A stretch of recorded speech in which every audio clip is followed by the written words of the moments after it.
ಎಲ್ರಿಗೂ ನಮಸ್ಕಾರ. Welcome back to my channel. Friends, ಇವತ್ತು ನಾನು ಡೈಲಿ ವ್ಲಾಗ್ ಮಾಡ್ತಾ ಇದ್ದೀನಿ. ಇವತ್ತು ಬಂದು ಶನಿವಾರ, ಫೆಬ್ರವರಿ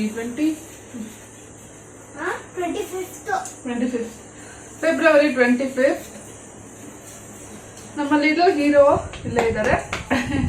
ಅವರು ಅಲ್ಲಿ ನೋಡ್ಬೋದು ನೀವು ಬ್ಯಾಕ್ ಗ್ರೌಂಡ್ ಅಲ್ಲಿ. ಲ್ಯಾಪ್ಟಾಪ್ ಆನ್ ಆಗಿದೆ, ಹೋಮ್ವರ್ಕ್ ಮಾಡ್ತಾ ಇದ್ರು. ಎಕ್ಸಾಮ್ಸ್ ಸ್ಟಾರ್ಟ್ ಆಗ್ತಾ ಇದೆ. ಐ ಥಿಂಕ್ ಮಾರ್ಚ್ ಫಸ್ಟ್ ವೀಕಲ್ಲಿ, ಸೆಕೆಂಡ್ ಅಥವಾ ಥರ್ಡ್ ಇಂದ ಅಂತ ಅನ್ಸುತ್ತೆ. ಎಕ್ಸಾಮ್ಸ್ ಕೂಡ ಸ್ಟಾರ್ಟ್ ಆಗ್ತಾ ಇದೆ. ಸೊ ಹಾಗಾಗಿ ಪ್ರಿಪರೇಷನ್ ಕೂಡ ನಡೀತಾ ಇದೆ. ಯೋಹನ್ ಗೌಡ ಅದು ಸ್ವಲ್ಪ ಬಿಸಿ ಆಸ್ ಯೂಶುವಲ್.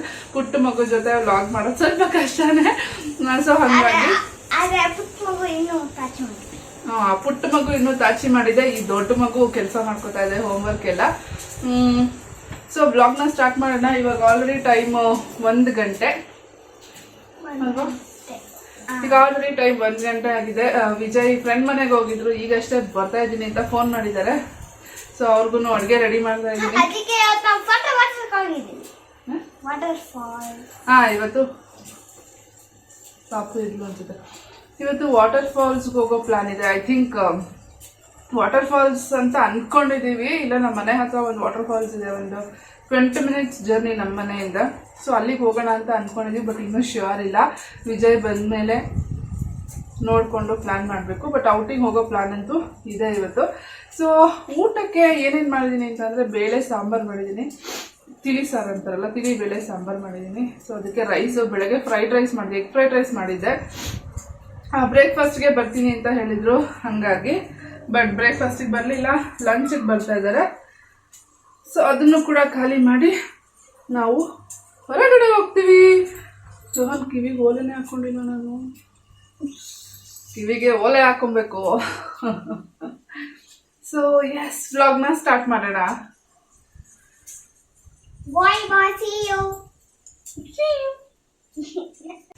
ಈ ಕಾರ್ನರಲ್ಲಿ ಒಂದು ಸ್ವಲ್ಪ ಈರುಳ್ಳಿ ಇದು ಬುಟ್ಟಿ ಎಲ್ಲ ಇಟ್ಟಿದ್ದೆ. ಮುಂಚೆ ನೋಡಿರ್ತೀರ ನೀವು ನನ್ನ ಬ್ಲಾಗ್ಸಲ್ಲಿ. ಬ್ಲೂ ಕಲರ್ ಬುಟ್ಟಿ ಎಲ್ಲ ಇಲ್ಲಿ ಇಟ್ಟಿದೆ. ಇದು ನೋಡ್ಬೋದು ನೀವು. ಉಪ್ಸಾರು ಮಾಡ್ತೀನಲ್ವ, ಅದು ಉಪ್ಸಾರು ಮಾಡಿದಾಗ ಸ್ವಲ್ಪ ರಸ ಇಳ್ಕೊಳ್ಳುತ್ತೆ. ಅದು ಈ ಥರ ಕರೆ ಆಗುತ್ತೆ. ನಾನು ವೀಕ್ಲಿ ಒಂದ್ಸಲ ಅಥವಾ 10 days ಒಂದ್ಸಲ ಕ್ಲೀನ್ ಮಾಡ್ತಾನೆ ಇರ್ತೀನಿ. ಬಟ್ ಸ್ಟಿಲ್ ತೆಗಿಗಬ್ಬು ಆ ಥರ ಕರೆ ಆಗುತ್ತೆ. ಕ್ಲೀನಿಂಗ್ ಪ್ರೋಸೆಸ್ ನಡೀತಾ ಇದೆ. ಇಲ್ಲಿ ನೋಡ್ಬೋದು, ತಿಳಿ ಸಾರು, ಎಗ್ ಫ್ರೈಡ್ ರೈಸ್, ಅಲ್ಲಿ ರೈಸ್, ಇಲ್ಲಿ ಈರುಳ್ಳಿ ಎಲ್ಲ ತರಿಸಿದ್ದೆ. ಅದು ನೆನ್ನೆ ಹನಿ ಬಂದಿದ್ರು, ಬಜ್ಜಿ ಮಾಡಿದ್ದೆ. ಆ ಆಯಿಲು ಪ್ರಾಬ್ಲಿ ಇವತ್ತು ಬಜ್ಜಿನೋ ಅಥವಾ ಹಪ್ಪಳನೋ ಕರಿಬೇಕು. ಸೊ ಕ್ಲೀನ್ ಮಾಡ್ತಾ ಇರೋದ್ರಿಂದ ಎಲ್ಲ ಅಲ್ಲಲ್ಲೇ ಇದೆ. ಸ್ವಲ್ಪ ಮೆಸ್ಸಿ ಆಗಿದೆ, ಅಡ್ಜಸ್ಟ್ ಮಾಡ್ಕೊಳ್ಳಿ.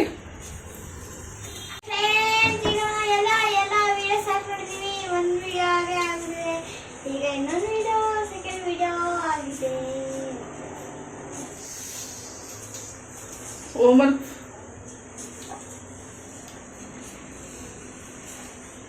ತರಲೆ ಹೋಗು, ಬೇಗ ಫಿನಿಶ್ ಮಾಡಿಲ್ಲ ಅಂತ ಕರ್ಕೊಂಡೋಗಲ್ಲ. ಯೋಹನ್ಗೆ ಟಾಸ್ಕು, ಹೋಮ್ವರ್ಕು, 2 ಚಾಪ್ಟರ್ ನೋಟ್ಸ್ ಬರೀತಾ ಇದ್ದಾನೆ. 2 ಚಾಪ್ಟರ್ ನೋಟ್ಸ್ ಬರಲಿಲ್ಲ ಅಂದ್ರೆ ಅವನಿಗೆ ಯಾವ ವಾಟರ್ ಫಾಲ್ಸ್ಗೂ ಕರ್ಕೊಂಡೋಗಲ್ಲ. ಆಯ್ತು, ಹೋಗಂತ ಅನ್ಕೊಂಡಿಲ್ಲ, ನಿಂತಿದ್ಯಾ? ಹೋಗು, ಫಿನಿಶ್ ಮಾಡೋಗು. ರೀಸೆಂಟಾಗಿ ಒಂದಷ್ಟು ಶಾಪಿಂಗ್ ಕೂಡ ಆಯಿತು, ಬಟ್ ಖಂಡಿತ ವ್ಲಾಗ್ ಮಾಡೋಕೆ ಆಗಲಿಲ್ಲ ಫ್ರೆಂಡ್ಸ್. ಬಟ್ ಇನ್ನೂ ತುಂಬ ಶಾಪಿಂಗ್ ಮಾಡೋದಿದೆ. ಸೊ ಮುಂದಿನ ವ್ಲಾಗ್ಸಲ್ಲೆಲ್ಲ ತೋರಿಸ್ತಾ ಹೋಗ್ತೀನಿ, ನೀವು ನೋಡ್ಬೋದು. ಸೊ ಸದ್ಯಕ್ಕೆ ಏನು ಈ ಮೆಸ್ ಇದೆ, ಇದನ್ನೆಲ್ಲ ಕ್ಲೀನ್ ಮಾಡಿಬಿಡೋಣ. ಇದನ್ನು ಕೂಡ ಕ್ಲೀನ್ ಮಾಡಬೇಕು ಇವತ್ತು. ವಾರ್ಡ್ರೋಬ್ ಕೂಡ ಕ್ಲೀನಿಂಗ್ ಇದೆ, ವಾರ್ಡ್ರೋಬ್ ಕ್ಲೀನ್ ಕೂಡ ಮಾಡಬೇಕು. ಅರ್ಧ ಮಾಡಿದ್ದೀನಿ, ಇನ್ನು ಅರ್ಧ ಮಾಡಬೇಕು. ಸೊ ಎಲ್ಲನೂ ಇವತ್ತೇ ಮಾಡಿಕೊಂಡು ಹೊರಗಡೆ ಹೋಗೋಣ. ನೋಡ್ತಾ ಇದ್ದೀರಲ್ವಾ, ಅವತ್ತು ಎಲ್ಲೂ ಹೋಗಲಿಲ್ಲ. ವಿಜಯ್ ಹೋಗೋಣ ಅಂತ ಹೇಳಿದರು, ಬಟ್ ಹೋಗೋಕ್ಕಾಗಲಿಲ್ಲ. ಬಟ್ ಮನೆಯಲ್ಲಿ ಏನೋ ಕೆಲಸಗಳಿದ್ದಾವೆ, ಎಲ್ಲ ಸಣ್ಣ ಪುಟ್ಟ ಕೆಲಸಗಳೆಲ್ಲ ಮುಗಿಸ್ಕೊಳ್ತಾ ಇದೆ. ನೋಡ್ಬೋದು, ಕ್ಲೀನಿಂಗಿಗೆ ಸ್ಟಾರ್ಟ್ ಮಾಡಿಕೊಂಡ್ರೆ, ಎಸ್ಪೆಷಲಿ ಕಿಚನ್ ಕ್ಲೀನಿಂಗ್ ಅಂತೂ ತುಂಬ ಹೊತ್ತು ನಡೆಯುತ್ತೆ, ಸ್ಟಾಪ್ ಆಗೋದೇ ಇಲ್ಲ ಅಂತ ಹೇಳ್ಬೋದು. ಸೊ ಕಿಚನ್ ಕ್ಲೀನಿಂಗ್ ತುಂಬ ಹೊತ್ತವರೆಗೂ ನಡೀತು. ಆಮೇಲೆ ವಿಜಯ್ ಬಂದರು, ಲಂಚ್ ಮಾಡಿದ್ವಿ, ರೆಸ್ಟ್ ಮಾಡಿದ್ವಿ, ದಿವಸನ ಸ್ಟಾರ್ಟ್ ಮಾಡಿದ್ವಿ. ವಿಡಿಯೋ ಎಷ್ಟು ಫಾಸ್ಟಾಗಿ ಹೋಗ್ತಾ ಇದೆಯೋ, ಲೈಫೂ ಕೂಡ ಅಷ್ಟೇ ಫಾಸ್ಟಾಗಿ ಹೋದರೆ ಒಂಥರ ಚೆನ್ನಾಗಿರುತ್ತೆ. ಮತ್ತು ಅಟ್ಲೀಸ್ಟ್ ಲೈಫ್ ಹೋಗಿಲ್ಲ ಅಂದ್ರೂ ಕೆಲಸಗಳಾದರೂ ಇಷ್ಟೇ ಫಾಸ್ಟಾಗಿ ಆಗಿಬಿಟ್ರೆ ಚೆನ್ನಾಗಿರುತ್ತೆ ಅಂತ ಅನಿಸುತ್ತೆ. ನಾನು ಸೌತೆಕಾಯಿನ ಆ್ಯಕ್ಚುಲಾಗಿ ಏನು ಮಾಡೋದು, ಕೋಸಂಬರಿ ಮಾಡೋಣ ಅಂತ ಅಂದ್ಬಿಟ್ಟು ರೆಡಿ ಮಾಡಿಕೊಂಡೆ. ಬಟ್ ಆಮೇಲೆ ಕಡಲೆಬೇಳೆ ತೊಳೆದ್ಬಿಟ್ಟು ಇಟ್ಕೊಳ್ಳೋಣ ಅಂತ ನೋಡಿದ್ರೆ ಕಡಲೆಬೇಳೆ ಖಾಲಿ ಆಗಿಬಿಟ್ಟಿತ್ತು. ಸಾರಿ, ಕಡಲೆಬೇಳೆ ಅಲ್ಲ, ಹೆಸರುಬೇಳೆ, ಹೆಸರುಬೇಳೆ ಖಾಲಿ ಆಗಿಬಿಟ್ಟಿತ್ತು. ಸೊ ಹಂಗಾಗಿ ನಾನು ಜಸ್ಟ್ ಏನು ಸೌತೆಕಾಯಿ ಇದೆ ಅದನ್ನು ಕಟ್ ಮಾಡಿಬಿಟ್ಟು ಊಟ ಜೊತೆಗೆ ನಂಚ್ಕೊಳ್ಳೋಣ ಅಂತ ಇಟ್ಕೊಂಡೆ. ಇವಾಗ ಸ್ವಲ್ಪ ಬಿಸಿಲೆಲ್ಲ ಜಾಸ್ತಿ ಇರೋದ್ರಿಂದ ಊಟದ ಜೊತೆಗೆ ಸೌತೆಕಾಯಿ ಅಥವಾ ಕೋಸಂಬರಿ, ಕ್ಯಾರೆಟ್ ಏನಾದರೂ ಒಂದು ಸಲಾಡ್ ಥರ ಬೇಕು ಅಂತ ಅನಿಸಿದೆ. ಸೊ ಹಾಗಾಗಿ ಅದನ್ನು ಮಾಡ್ಕೊಂಡಿದ್ವಿ. ಪಾಪು ಮಲಗಿದ್ಲು. ಈ ವಿಡಿಯೋದಲ್ಲೆಲ್ಲೂ ನಿಮಗೆ ವಿಸ್ಮಯ ಕಾಣಿಸಲ್ಲ. ತುಂಬ ಹೊತ್ತವರೆಗೂ ಅವಳು ಮಲಗಿದ್ಲು. ಆಮೇಲೆ ಮತ್ತೆ ಯಾಕೋ ಸ್ವಲ್ಪ ಕ್ರ್ಯಾಂಕಿ ಕೂಡ ಆಗಿದ್ಲು ಅವಳು. ಹಾಗಾಗಿ ಸ್ವಲ್ಪ ಹೊತ್ತು ವಿಜಯ್ ಜೊತೆಗೆ ಇದ್ಬಿಟ್ಟು ಮತ್ತು ಊಟ ಮಾಡಿ ಮಲಗಿಸ್ಬಿಟ್ಟೆ ನೈಟು. ಅದಕ್ಕಾಗಿ ಇದ್ರಲ್ಲಿ ತೋರ್ಸೋಕ್ಕಾಗಿಲ್ಲ ವಿಸ್ಮಯಗೆ. ಸೊ ನನ್ನ ಆವತ್ತಿನ ದಿನ ಹೇಗಿತ್ತು, ನಾವೆಲ್ಲೂ ಹೋಗಿಲ್ಲ, ಇಲ್ಲ ಅಂದಿದ್ರೆ ಆ ವಿಡಿಯೋ ಕೂಡ ಅಪ್ಲೋಡ್ ಮಾಡ್ತಾಯಿದ್ದೆ. ಅದಾಗಿದ್ದು ಒಂದು 2 ಡೇಸ್ಗೆ ಐ ಥಿಂಕ್ ವಿಜಯ್ ಮತ್ತು ಯೋಹನ್ ಹೋಗ್ಬಿಟ್ಟು ಬಂದರು ವಾಟರ್ ಫಾಲ್ಸ್ಗೆ. ಬಟ್ ಅಲ್ಲಿ ಯಾರನ್ನೂ ಅಲೋ ಮಾಡ್ತಾ ಇರಲಿಲ್ವಂತೆ. ಸೊ ಹಾಗಾಗಿ ಅಲ್ಲಿ ವಿಡಿಯೋ ಕೂಡ ನಾನು ಅಪ್ಲೋಡ್ ಮಾಡೋಕ್ಕೆ ಆಗ್ತಾಯಿಲ್ಲ. ಯೋಹನ್ಗೆ ಎಕ್ಸಾಮ್ಸ್ ಎಲ್ಲ ಸ್ಟಾರ್ಟ್ ಆಗಿದೆ. ಮಾರ್ಚ್ 14th ರೈಟಿಂಗ್ ಎಕ್ಸಾಮ್ ಇದೆ. ಇವಾಗ ಆಲ್ರೆಡಿ ಓರಲ್ ಕೂಡ ಸ್ಟಾರ್ಟ್ ಆಗಿದೆ. ಸೊ ಅದಕ್ಕೋಸ್ಕರ ಪ್ರಿಪ್ರೇಷನ್ ಮಾಡ್ತಾ ಇದ್ದಾರೆ ಯೋಹನ್. ತುಂಬ ಹೋಮ್ವರ್ಕ್ ಎಲ್ಲ ಪೆಂಡಿಂಗ್ ಇತ್ತು. ಅಮ್ಮ ಮನೆಗೆ ಹೋಗಿದ್ದೆ, ಅಲ್ಲೊಂದಷ್ಟು ದಿನ ಅದರದ್ದು ಪೆಂಡಿಂಗ್ ಎಲ್ಲ ಹೋಮ್ವರ್ಕ್ ಇತ್ತು, ನೋಟ್ಸ್ ಇತ್ತು, ಅದನ್ನೆಲ್ಲ ಫಿನಿಷ್ ಮಾಡ್ತಾ ಇದ್ದಾನೆ. ಈಗ ಯೋಹನ್ ಅಷ್ಟೊಂದು ತರಲೆ ಮಾಡಲ್ಲ ಅಂತ ಹೇಳ್ಬೋದು. ಸ್ವಲ್ಪ ಸ್ಟಡೀಸ್ ಬಗ್ಗೆ ಗಮನ ಕೊಡ್ತಾನೆ ಅಂತ ಹೇಳ್ಬೋದು. ಸೊ ಮುಂದೆ ಏನೇನಾಯಿತು ವಿಡಿಯೋ ನೋಡೋದನ್ನ ಮರಿಬೇಡಿ.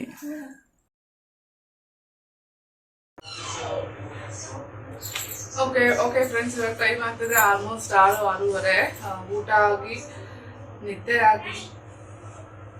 ಊಟ ನಿದ್ದೆ ರೆಸ್ಟ್ ಎಲ್ಲ ಆಯಿತು. ಇವಾಗ ಟೈಮ್ 6:30 ಆಗ್ತದೆ. ಕಾಫಿ ಮಾಡಬೇಕು. ಟೀ ಕುಡಿದ್ವಿ, ಬಟ್ ಯಾಕೋ ಸಮಾಧಾನ ಆಗ್ತಾ ಇಲ್ಲ. ಕಾಫಿ ಲವರ್ಸ್ ಗೊತ್ತಿರುತ್ತೆ, ನಂತರ ಏನು ಕುಡಿದ್ರು ಕಾಫಿ ಕುಡಿಯೋಕ್ಕಾಗಲ್ಲ. ಸೊ ಅದಕ್ಕೋಸ್ಕರ ಇನ್ನೊಂದ್ಸಲ ಕಾಫಿ ಮಾಡ್ಕೊತಾ ಇದ್ದೀನಿ. ಸೊ ವಿಜಯ್ ಯಾಕೋ ಸ್ವಲ್ಪ ಟಯರ್ಡ್ ಇದ್ದೀನಿ ಅಂತ ಅಂತಿದ್ರು, ಸುಸ್ತಾಗ್ತದೆ, ಟಯರ್ಡ್ ಆಗ್ತದೆ ಅಂತ ಹೇಳಿದ್ರು. ಬ್ಯಾಕ್ಗ್ರೌಂಡ್ ನಾಯ್ಸ್ ಕೇಳ್ತಾ ಇರ್ಬೋದು. ಒಂದು ಕಡೆ ವಾಷಿಂಗ್ ಮೆಷಿನ್ ನೋಡ್ತಾ ಇದ್ದೆ, ಇನ್ನೊಂದು ಕಡೆ ಕ್ರಿಕೆಟ್ ನೋಡ್ತಾ ಇದ್ದಾರೆ.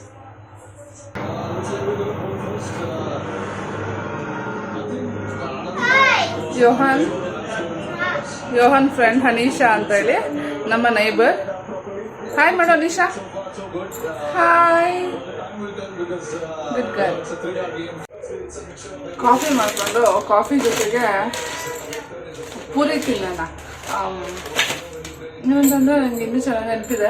ನಾನು ಸ್ಕೂಲ್ಗೆ ಹೋಗೋವಾಗ ನಮ್ಮಪ್ಪ ಹಿಂಗೆ ಮಾಡೋರು. ಬೆಳಗ್ಗೆ ನನಗೆ 7 ಗಂಟೆ 7:15ಗೆ ಸ್ಕೂಲು, 7:15 ಸ್ಕೂಲು. ನನಗೆ 7:15 ಮನೆ ಬಿಟ್ಟಿದೆ. ಆಲ್ಮೋಸ್ಟ್ ಒಂದು 6ಗೆ ಎದ್ಬಿಡ್ತಿದ್ವಿ. ಹೇಳಿಸ್ಬಿಟ್ಟು ಸ್ನಾನ ಮಾಡಿಸಿ, ಅವಾಗೆಲ್ಲ ಹಂಡೆ ಒಲೆ. ಸೊ ಸ್ನಾನ ಮಾಡಿಸಿ ಏನಾದ್ರು ತಿನ್ನಿಸ್ಬೇಕಲ್ಲ. ಅವಾಗ ನನಗೆ ನೆನಪಿರೋದು ನಾನು 5th standard 6th ಯೋಹಾನ್ 5th 6th standard ಇರ್ಬೋದು. ಆವಾಗ ಬೆಳಗ್ಗೆ ಒಂದು ಲೋಟ ಕಾಫಿ ಜೊತೆಗೆ ಬನ್ ಬರ್ತಾಯಿತ್ತಲ್ಲ, ಬನ್ನು ಇಲ್ಲ ಅಂತಂದ್ರೆ ಒಂದು ಲೋಟ ಕಾಫಿ ಜೊತೆಗೆ ಒಂದು ಸ್ವಲ್ಪ ಪುರಿ ಹಾಕ್ಕೊಟ್ಬಿಡೋರು. ಅದನ್ನು ತಿನ್ಕೊಂಡು ಸ್ಕೂಲ್ಗೆ ಹೋಗ್ತಾಯಿದ್ದೆ.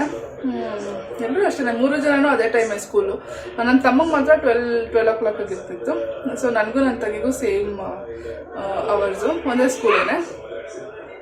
ಎಷ್ಟು ಚೆನ್ನಾಗಿರ್ತಾಯಿತ್ತು. ಮೊನ್ನೆ ಪುರಿನ ನೋಡಿದಾಗ ಮೆಟ್ರೋಗೆ ಹೋಗಿದ್ವಿ. ಅಲ್ಲಿ ಪುರಿನ ನೋಡಿದಾಗ ಅದು ನೆನಪಾಯ್ತು ನನಗೆ. ಸೊ ಕಾಫಿ ಜೊತೆಗೆ ತಿನ್ನೋಣ ಅಂತ ತೊಗೊಂಬಂದೆ, ಬಟ್ ತಿನ್ನೋಕ್ಕೆ ಆಗಿರಲಿಲ್ಲ. ವಿಸ್ಮಯ ಸ್ವಲ್ಪ ತಿಂದು, ಅವಳಿಗೆ ಸ್ವಲ್ಪ ಇಷ್ಟ ಆಗುತ್ತೆ ಪುರಿ. ಸೊ ವಿಸ್ಮಯ ತಿಂದು ಜೊತೆಗೆ ಈಗ ನಾನು ತಿನ್ನೋಣ ಅಂತ ಅಂದ್ಕೊಂಡು ಕಾಫಿ ಮಾಡ್ತಾ ಇದ್ದೆ. ಮೊನ್ನೆ ಚಿಕ್ಕಪೇಟೆಗೆ ಹೋಗಿದ್ವಿ. ಸ್ವಲ್ಪ ಬಟ್ಟೆ ಶಾಪಿಂಗ್ ಇತ್ತು, ಮತ್ತು ಬೇರೆ ಏನಾದಷ್ಟು ಕೆಲಸಗಳಿತ್ತು. ಮನೆಯಲ್ಲಿ ಫಂಕ್ಷನ್ ಬಿಸಿ ಶುರುವಾಗಿದೆ. ಸೊ ಹಾಗಾಗಿ ಚಿಕ್ಕಪೇಟೆಗೆ ಹೋಗಿದ್ವಿ. ಒಂದಷ್ಟು ಏನಂತಾರೆ ಶಾಪಿಂಗ್, ಬಟ್ಟೆ ಶಾಪಿಂಗ್ ಇತ್ತು ಅಂತೇಳಿ. ಆವಾಗ ಅದೇ ಥರ ಅಲ್ಲೇ ಒಂದು ಸ್ಟೀಲ್ ಐಟಮ್ ಅಂಗಡಿಗೆ ಹೋಗ್ಬೇಕಾಗಿತ್ತು. ಸೊ ಅವಾಗ ಹೋದಾಗ ಸುಮ್ಮನೆ ವಿಚಾರಿಸ್ದೆ ಎಲ್ಲ ಹೆಂಗೆ ರೇಟು ಏನು ಅಂತ. ಆವಾಗ ಒಂದು ವಿಷಯ ಗೊತ್ತಾಯಿತು ಅಂದರೆ, ಚಿಕ್ಕಪೇಟೆನಲ್ಲಿ ಸ್ಟೀಲು ಮತ್ತು ಈ ಥರ ಅಲ್ಯೂಮಿನಿಯಂ ಎಲ್ಲನೂ kg ಲೆಕ್ಕದಲ್ಲಿ ಕೊಡ್ತಾರೆ ಅಂತ. ಸರಿ, ನನಗೂ ಒಂದಷ್ಟು ಐಟಮ್ಸ್ ಬೇಕಿತ್ತು. ನೀವು ನೋಡಿರ್ತೀರ, ನಾನು ಮುದ್ದೆನ ಈ ಕುಕ್ಕರಲ್ಲಿ ಮಾಡ್ತೀನಿ. ಸೊ ನಾನು ಸ್ವಲ್ಪ 4-5 ಜನ ಆದರೆ 4-5 ಮುದ್ದೆ ಮಾಡೋ ಥರ ಬೇಕಿತ್ತು. ಸೊ ಇದನ್ನ ನಾನು ಮೊನ್ನೆ ಮೆಟ್ರೋದಲ್ಲಿ ನೋಡಿದ್ದೆ. ಇದೇ ಥರನೇ ಇತ್ತು, ಮೆಟ್ರೋದಲ್ಲಿ ನೋಡಿದ್ದೆ. 800 rupees ಇತ್ತು. ಸೊ 800 rupees ಇತ್ತಲ್ವ, ನೋಡೋಣ, ನನಗೆ ನೆಸೆಸಿಟಿ ಇದು ತೊಗೊಳ್ಳೋಣ ಇನ್ನು ನೆಕ್ಸ್ಟ್ ಟೈಮ್ ಬಂದಾಗ. ಸುಮ್ಮನೆ ಬೇಗ ಬೇಕು ಅಂತ ತೊಗೊಳ್ಳೋದು ಬೇಡ ಅಂತ ಅಂದ್ಬಿಟ್ಟು ಇಟ್ಟಿದ್ದೆ, ಅದನ್ನು ಪೆಂಡಿಂಗಲ್ಲಿ ಇಟ್ಟಿದ್ದೆ. ಆಮೇಲೆ ಮೊನ್ನೆ ಹೋಗಿದ್ದೆ ಅಂತ ಹೇಳಿದ್ನಲ್ಲ, ಶಾಪಿಂಗ್ ಹೋಗಿದ್ದೆ ಅಂತ, ಅಲ್ಲಿ ಇದು per kg 300 rupees, steel per kg 400 rupees. ಹಂಗೆ ಇದು ಎಷ್ಟು ವರ್ತ್ ಅನ್ನಿಸ್ತು ಅಂತಂದರೆ I think somewhere around 120 rupees 130 rupees ಅಷ್ಟೇ ಬಿದ್ದಿರೋದು. ಮತ್ತು ಹೆವಿ ಕೂಡ ಇದೆ, ತುಂಬ ಏನು ತೆಳುವಾಗಿರೋ ಥರ ಇಲ್ಲ, ಹೆವಿನೂ ಇದೆ. ಸೊ ಆರಾಮಾಗಿ ಮುದ್ದೆ ಮಾಡ್ಕೋಬೋದು, ಬೇರೆ ಇದಕ್ಕೂ ಉಪಯೋಗಿಸ್ಕೊಬೋದು, ಸಾಂಬಾರೆಲ್ಲ ಮಾಡ್ಕೋಬೋದು. ಸೊ ನಾನು ಯೂಶಲಿ ಎಲ್ಲ ಹಾಕ್ಬಿಟ್ಟಿದ್ದಾರೆ, ಆ ಕಡೆಗೆ ಅಂತ ತೊಗೊಂಡಿದ್ದಾರೆ, ಅದನ್ನು ಹಾಕ್ಬಿಟ್ಟಿದ್ದಾರೆ. ಸೊ ಅದೆರಡು ತೊಗೊಂಡೆ. ಐ ಥಿಂಕ್ 200 ರುಪೀಸಲ್ಲಿ ಎರಡು ಬಂದ್ಬಿಡ್ತು ನನಗೆ. 250 ರುಪೀಸ್ ಅನ್ಸುತ್ತೆ ಅಷ್ಟೇ, ಎರಡು ಬಂತು. ಸೊ ಖುಷಿ. ಪ್ರಾಬ್ಲಮ್ ನಾನು ತಗೋಬಿಡ್ತಾ ಇದ್ದೆ ಅಂತ ಅನ್ಸುತ್ತೆ ಮೆಟ್ರೋದಲ್ಲಿ. ಒಂಥರ ಎಲ್ಲ ಈ ಟೆಂಪ್ಟ್ ಆಗಿ ಶಾಪಿಂಗ್ ಮಾಡ್ತಾರಲ್ಲ, ಆ ಥರ ಇತ್ತು ಅವತ್ತು ಸಿಚುವೇಶನು. ನನಗೆ ಕುತ್ಕೊಂಡು ತಿರ್ಗೋದಕ್ಕೆ, ಮುದ್ದೆ ತಿರ್ಗೋಕ್ಕೆ ಸ್ವಲ್ಪ ಬ್ಯಾಕ್ ಪೇನ್ ಬರುತ್ತೆ. ಅದು ಬ್ಯಾಕ್ ಪೇನ್ ಬಂದರೆ ರೆಸ್ಟ್ ಮಾಡಿ ನಾನು ಅದನ್ನು ಆ ಪೇನಿಂದ ರಿಕವರ್ ಆಗೋಕ್ಕೆ 3-4 ಡೇಸ್ ಬೇಕು. ಸೊ ಅದು ಈ ಸಲ ಡೆಲಿವರಿ ಆದಮೇಲಂತೂ ಸ್ವಲ್ಪ ಜಾಸ್ತಿನೇ ಇದೆ ನನಗೆ ಅದು ಬ್ಯಾಕ್ ಪೇನು. ಸೊ ಹಾಗಾಗಿ ನಾನು ಕುತ್ಕೊಂಡು ತಿರುಗೋದು ಆದಷ್ಟು ಅವಾಯ್ಡ್ ಮಾಡ್ತೀನಿ.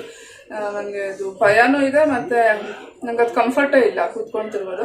ಸೊ ಅದಕ್ಕೋಸ್ಕರ ಇದನ್ನು ತೊಗೊಳ್ಳೋಣ ಅಂತ ಅಂದ್ಕೊಂಡಿದ್ದೆ. ಫೈನಲಿ ತೊಗೊಂಡೆ, ವಿತ್ ಬೆಸ್ಟ್ ಪ್ರೈಸ್ ಅಂತಲೇ ಹೇಳ್ಬೋದು.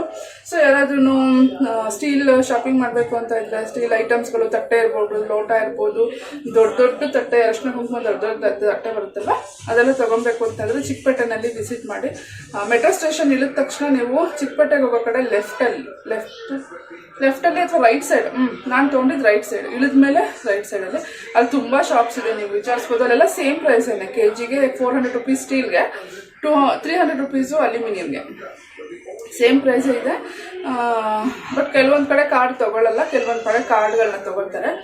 ಸೊ ಅದು ನೋಡಿಕೊಂಡು ನೀವು ತೊಗೋಬೋದು, ವರ್ತ್ ಅಂತ ನನಗೆ ಅನಿಸುತ್ತೆ. So but ಗುಳಿಗೆಲ್ಲ ಹಿಡ್ದಿರುತ್ತೆ. ಮೆಟ್ರೋದಲ್ಲಿ ಅಷ್ಟು ನೀಟಾಗಿ ಮೇಂಟೈನ್ ಮಾಡಿರ್ತಾರಲ್ಲ, ಅಷ್ಟೊಂದು ನೀಟಾಗಿ ಮೇಂಟೈನ್ ಮಾಡಿರಲ್ಲ. ಸೊ ಅದು ನೋಡಿಕೊಂಡು ನೀವು ಹೋಗಿ ತೊಗೋಬೋದು. ಹೇಳಿದ್ನಲ್ಲ ವಿಜಯ್ಗೆ ಸುಸ್ತಾಗ್ತದೆ ಅಂತ, ಮಾಸ ಕುಡಿತೀನಿ ಅಂದರು. ಇವಾಗ ಆರೆಂಜ್ ಜ್ಯೂಸ್ ಮಾಡಿಕೊಡ್ತೀನಿ ಅಂತಂದರೆ, ಸೊ ವಿಜಯ್ಗೆ ಆರೆಂಜ್ ಜ್ಯೂಸ್. ವಿಜಯ್ ಯಾಕೋ ಅವತ್ತು ಟಯರ್ಡ್ ಆಗಿದ್ದೀನಿ ಅಂತ ಹೇಳಿದ್ರು, ತುಂಬ ನಿದ್ದೆ ಮಾಡಬೇಕು ಅನ್ನೋ ಥರ ಟಯರ್ಡ್ನೆಸ್ ಇದೆ ಅಂತ ಹೇಳಿದ್ರು. ಸೊ ಹಾಗಾಗಿ ಸ್ವಲ್ಪ ಜ್ಯೂಸ್ ಎಲ್ಲ ಮಾಡಿಕೊಟ್ಟೆ. ಆರೆಂಜ್ ಜ್ಯೂಸ್ ಮನೆಯಲ್ಲಿ ಆರೆಂಜ್ ಇತ್ತು, ಸೊ ಹಾಗಾಗಿ ಆರೆಂಜ್ ಜ್ಯೂಸ್ ಮಾಡಿಕೊಟ್ಟೆ. ಏನು ರೆಸಿಪಿ ಯೂಶ್ವಲಿ ಎಲ್ಲರಿಗೂ ಗೊತ್ತಿರುತ್ತೆ ಆರೆಂಜ್ ಜ್ಯೂಸ್ ಏನು ಮಾಡೋದು. ಆರೆಂಜ್ ಪೀಲ್ ಮಾಡಿಬಿಟ್ಟು ಜ್ಯೂಸರ್ಗೆ ಹಾಕ್ಬಿಟ್ಟು ಸ್ವಲ್ಪ ಶುಗರು, ಸ್ವಲ್ಪ ಏನಂತಾರೆ ಒಂದು ಪಿಂಚ್ ಸಾಲ್ಟ್ ಹಾಕ್ಬಿಟ್ಟು ಅದನ್ನು ಗ್ರೈಂಡ್ ಮಾಡಿಬಿಟ್ಟು ಶೋಧಿಸ್ಬಿಟ್ಟು ಕೊಡೋದು ಅಷ್ಟೇ. ಸೊ ಅದು ರೆಸಿಪಿ ದೊಡ್ಡ ರೆಸಿಪಿ ಏನಲ್ಲ, ಅದಕ್ಕೆ ನಾನು ಅದನ್ನು ತೋರಿಸ್ತಾ ಇಲ್ಲ. ಸೊ ಅದನ್ನು ಕೊಟ್ಟೆ, ಅದನ್ನು ಕುಡಿದ್ಬಿಟ್ಟು ಆ್ಯಸ್ ಯೂಶ್ವಲ್ ಡಿನ್ನರ್ ಮಾಡಿ ಅವತ್ತು ತಿಂದಿನ ನಾವು ಹೀಗೆ ಮುಗಿಸಿದ್ವಿ ಅಂತ ಹೇಳ್ಬೋದು. ನಿಮಗೆ ಈ ವ್ಲಾಗ್ ಇಷ್ಟ ಆಗಿದೆ ಅಂತ ಅಂದ್ಕೊತೀನಿ. ಒಂದು ಪುಟ್ಟ ವ್ಲಾಗ್ ಅಷ್ಟೇ, ಆ ಡೇ ಇನ್ ಮೈ ಲೈಫ್ ಅಂತಲೇ ಹೇಳ್ಬೋದು. ಸೊ ಅವ್ರಿಗೆ ಟಯರ್ಡ್ ಆಗಿದ್ದರಿಂದ ನಾವೆಲ್ಲೂ ಹೊರಗೆ ಹೋಗಿಲ್ಲ. ಸೊ ಹೀಗಿತ್ತು ನಮ್ಮ ಆವತ್ತಿನ ದಿನ. ಮತ್ತೊಮ್ಮೆ ಹೊಸ ವಿಡಿಯೋ ಜೊತೆಗೆ ನಾನು ನಿಮಗೆ ಮತ್ತೆ ಸಿಗ್ತೀನಿ. ಈ ವಿಡಿಯೋ ನೋಡಿ ನಿಮ್ಗೆ ಏನು ಅನ್ನಿಸ್ತು ಅನ್ನೋದನ್ನು ಕಮೆಂಟ್ ಮಾಡೋದು ಮರಿಬೇಡಿ. ನಿಮ್ಮೆಲ್ಲರ ಕಮೆಂಟ್ನ ಓದೋದಕ್ಕೆ, ಅದಕ್ಕೆ ರಿಪ್ಲೈ ಮಾಡೋದಕ್ಕೆ ನನಗೆ ತುಂಬಾ ಖುಷಿಯಾಗುತ್ತೆ. ಸೊ ಹಾಗಂತ ಹೇಳ್ತಾ ಮತ್ತೊಂದು ಹೊಸ ವಿಡಿಯೋ ಜೊತೆಗೆ ನಿಮ್ಮನ್ನೆಲ್ಲ ಮತ್ತೆ ಮೀಟ್ ಮಾಡ್ತೀನಿ. ಅಲ್ಲಿವರೆಗೂ ಎಲ್ರಿಗೂ ನಮಸ್ಕಾರ.